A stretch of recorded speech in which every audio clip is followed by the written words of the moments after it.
Il y a tellement de choses mauvaises qui se sont passées sur ces terres ici, que ces terres ne sont plus bonnes pour nous.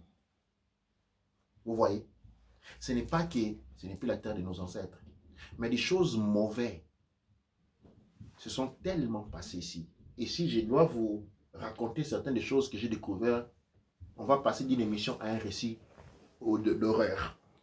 Que ces terres ne sont plus compatibles. Nous avons perdu la compatibilité, ou ces terres ont perdu l'être naturalité.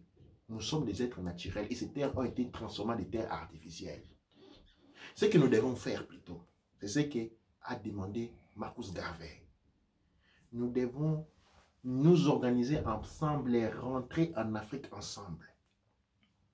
Chaque année, des millions de jeunes quittent, des centaines, des dizaines de milliers de hommes quittent l'Afrique. Si nous faisons un calcul dans les dernières 20 ans, combien de gens sont sortis de l'Afrique? Eh bien, c'est cette masse-là, critique, qui doit retourner. Nous sommes en train de convaincre nos frères aux États-Unis, qui ont déjà commencé à rentrer au Ghana. Les Ghana, c'est le seul pays en compagnie peut-être du Bénin qui sont en train de donner la possibilité aux Noirs de rentrer. Partout ailleurs, en République démocratique du Congo, même ceux qui sont là n'ont pas la possibilité d'avoir même une activité économique. Pourquoi? Parce que tous les intérêts, même les Congolais qui sont en Europe, des fois, même les Congolais qui sont en intérêt n'ont qu'un droit chez eux, c'est les Européens qui ont un droit. Pourquoi? Étant sortis au temps,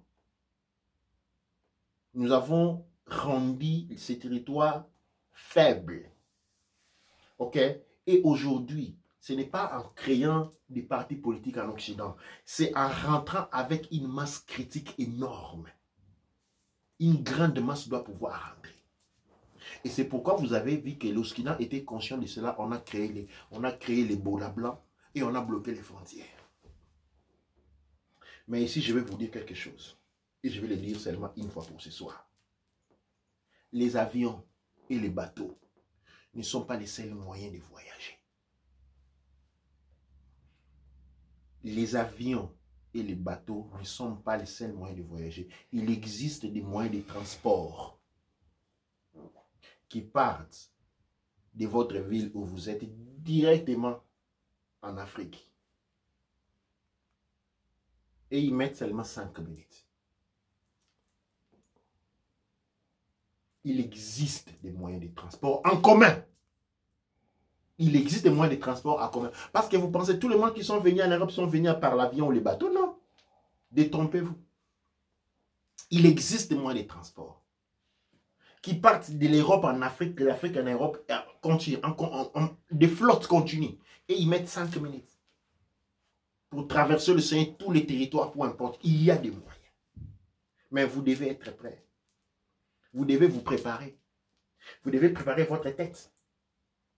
Il faut sortir de l'idolâtrie de l'Occident, penser que okay, pour faire quelque chose qui soit fructueux, qui puisse réussir, nous devons la faire à l'Occident. C'est ça les problèmes. En passant de cette manière-là, vous donnez votre énergie à l'Occident et cette énergie ne vous retourne pas. Il faut dire, pour faire quelque chose qui fonctionne, il faut la faire en Afrique.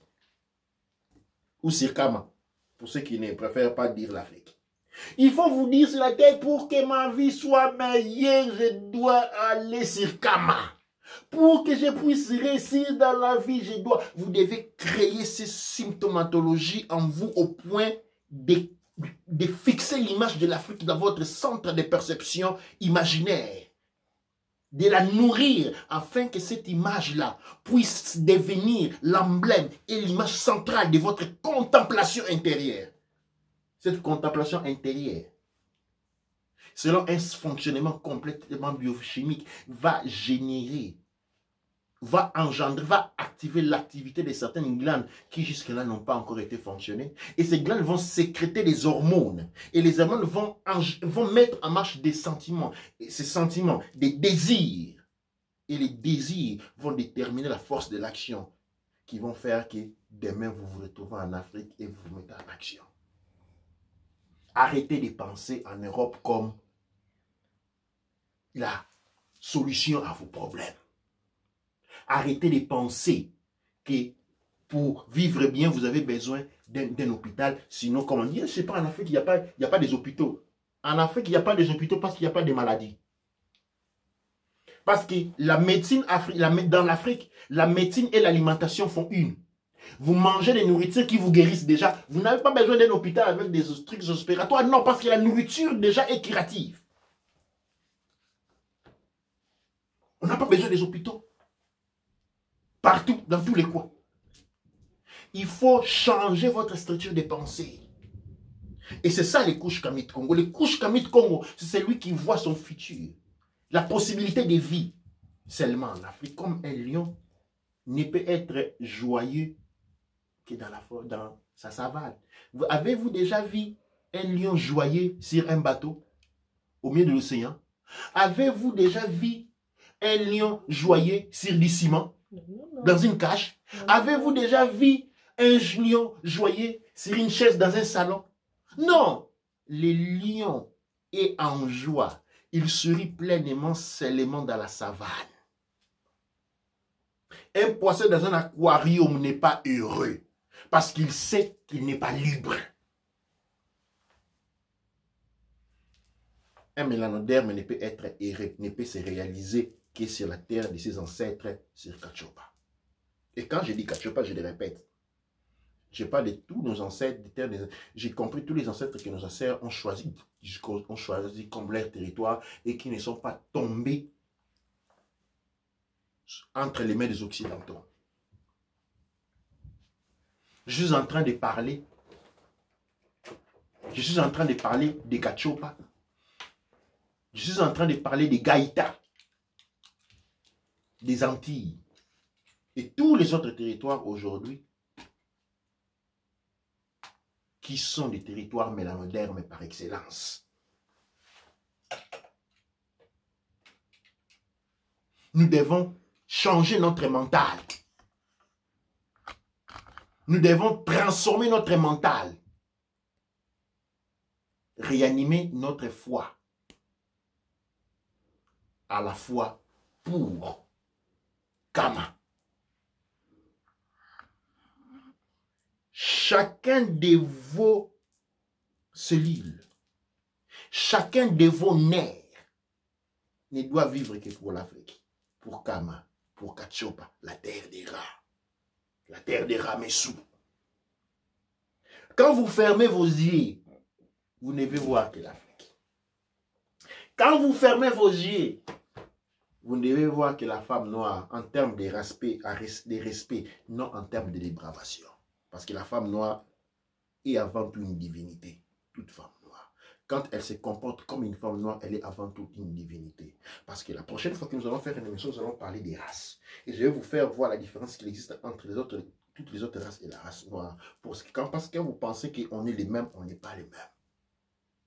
Et on va parler de cela. Mais aujourd'hui, le point était de crier. Nous devons... La solution peut être ici, la question qui m'a été posée avant, comment pouvons-nous résoudre ces problèmes-là? Couche Kamit Congo. La foi en Afrique. C'est quoi les couches Kamit Congo? C'est la foi en Afrique. Je vis pour l'Afrique. Je respire pour l'Afrique. Je respire pour et par l'Afrique. Je vis pour et par l'Afrique. Je travaille pour et par l'Afrique. Je consomme pour et par l'Afrique. C'est ça les couches Kamit Congo. Et c'est à ce point-là que nous devons arriver. Douanetia. Iemotep Ankuja Senebneb. Peace and harmony. La paix et l'harmonie. Peret M. A king. Un king.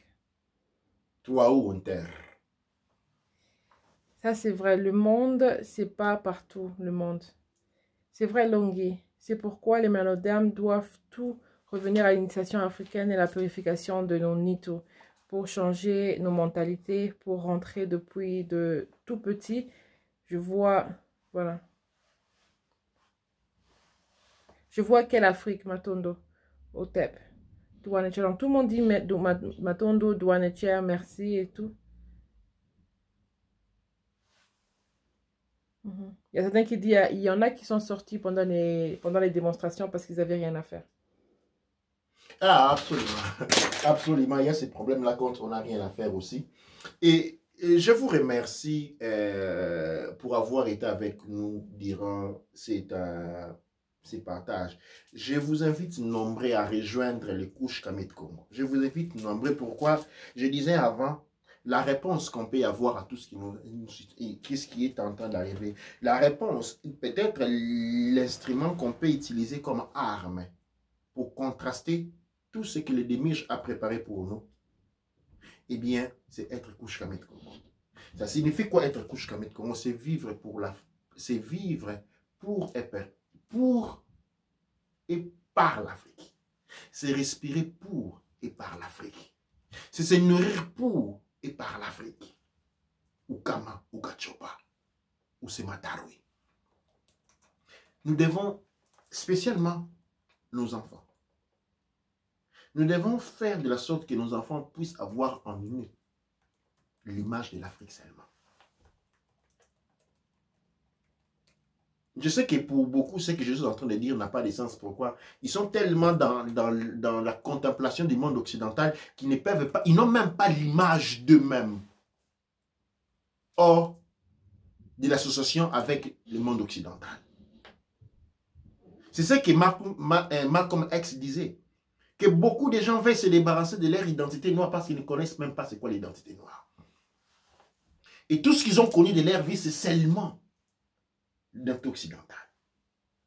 Et je vais vous dire quelque chose.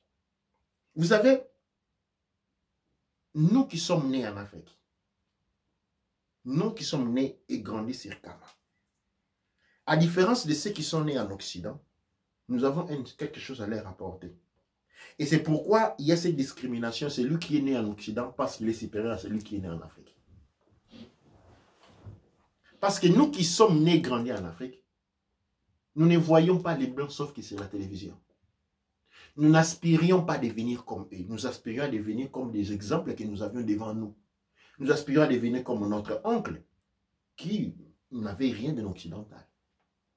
Nous aspirons à devenir comme le maréchal Mobutu, dans mon cas principalement. Nous avons aspiré comme Lumumba.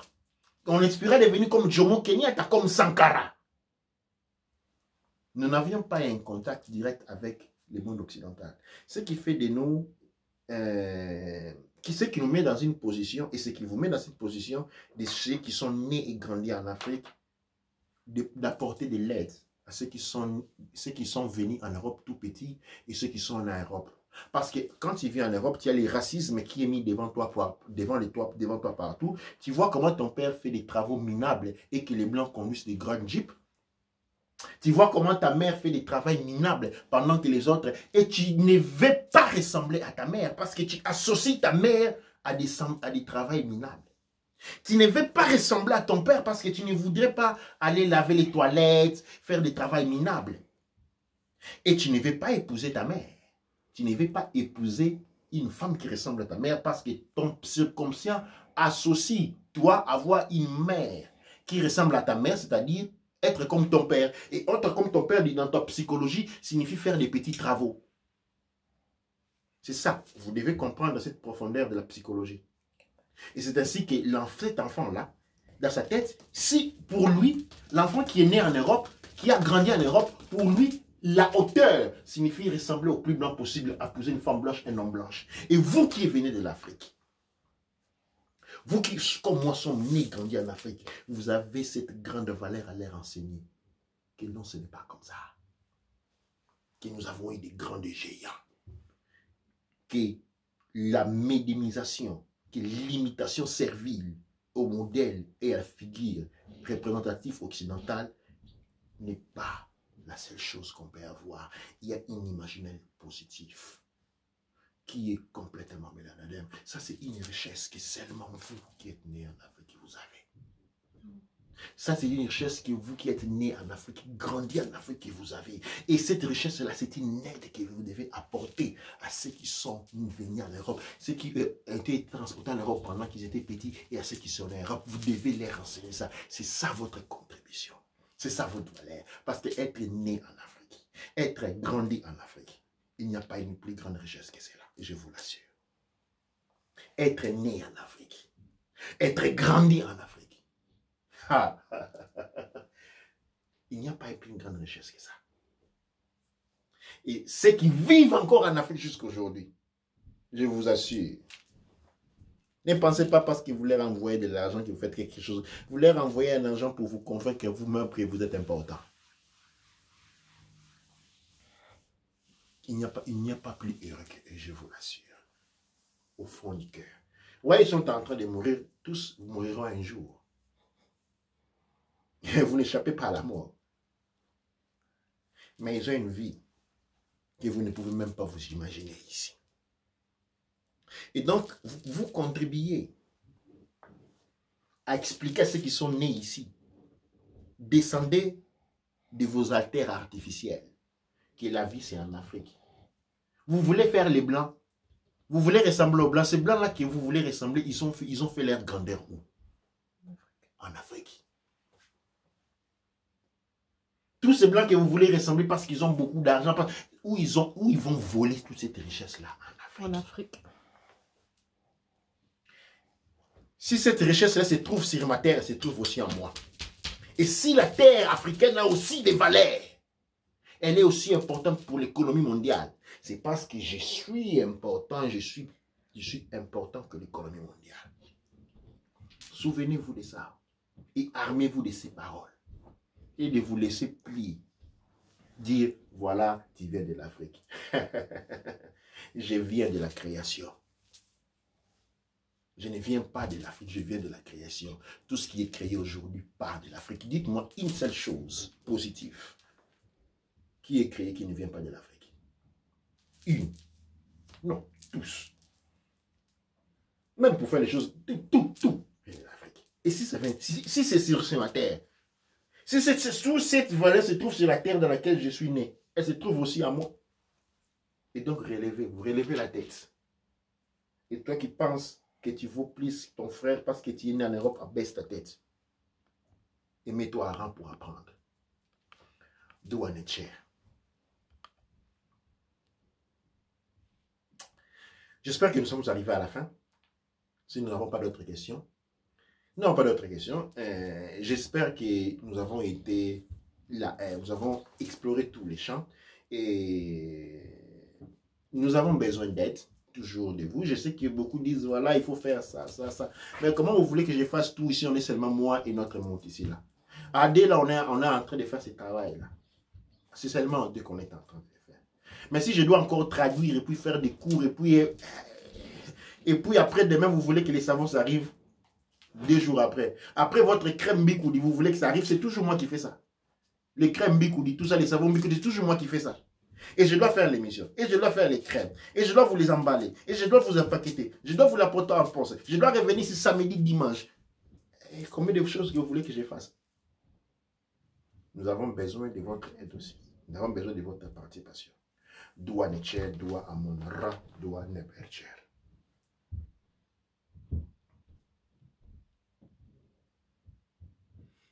Si nous avons l'hymne national, nous pouvons jouer notre hymne, sinon nous pouvons arriver à la fin. Donc, je disais, pensez à ce que nous avons dit. Ah, il y a quelque chose qui m'est revenu.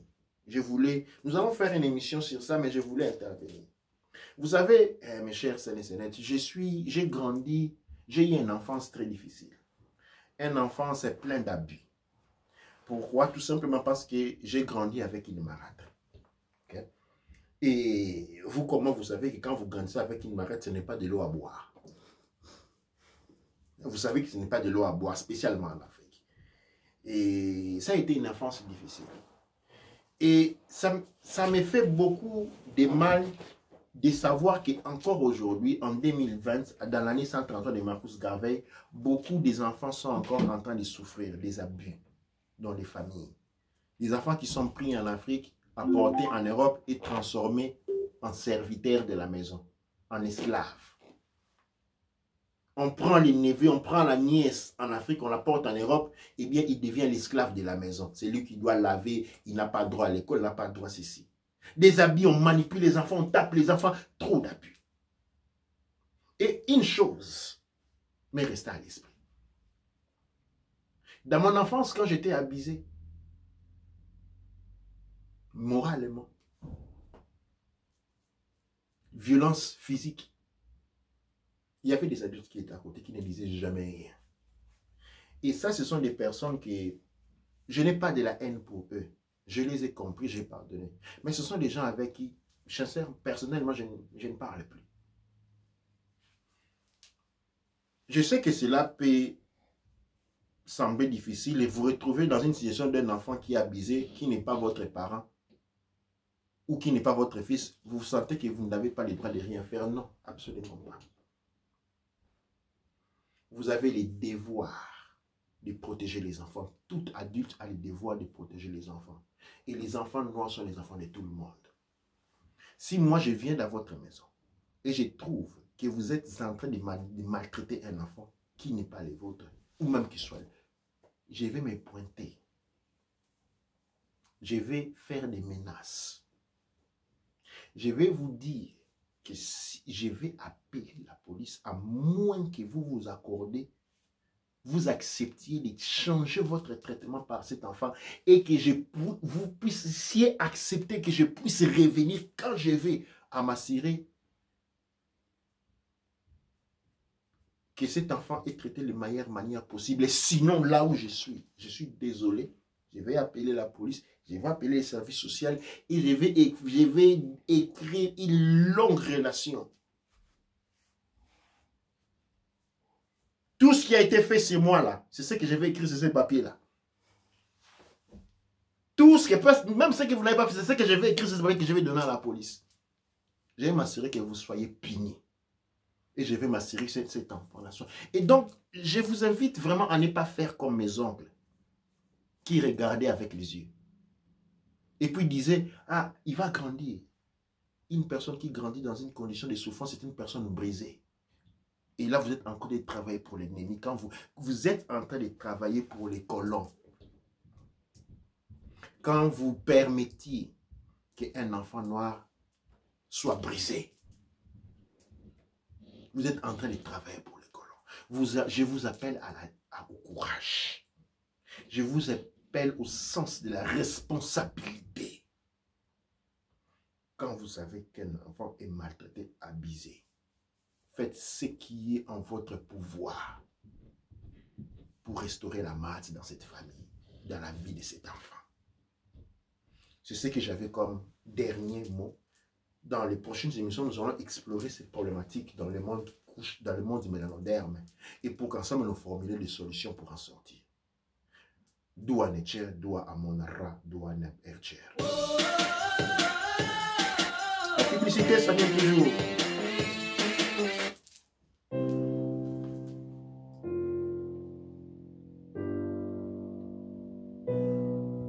Ethiopia, the land of the fathers, the land where the children love to be.